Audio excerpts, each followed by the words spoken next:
While this announcement shouldn't come as a huge surprise, there was no search for candidates, guys. Kraus was the only person that the city looked at for this position, and it is a decision that overall seems to be sitting well with police officers.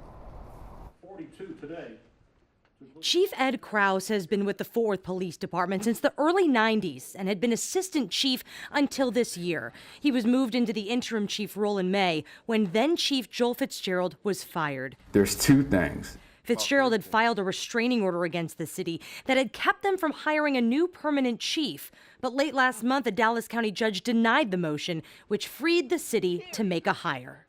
Wednesday night, the department released this statement on Kraus's promotion. We are pleased to announce that City Manager David Cooke offered Interim Chief Ed Kraus the Fort Worth Chief of Police assignment, to which he accepted. A formal announcement will be provided from city leaders tomorrow. This will not be an opportunity for us to make excuses. Kraus found himself in the national spotlight in October after one of his officers shot and killed a woman in her own home. Tatiana Jefferson's murder has reignited concerns of racial issues within the city and police department, a department Kraus will now lead as the city tries to heal.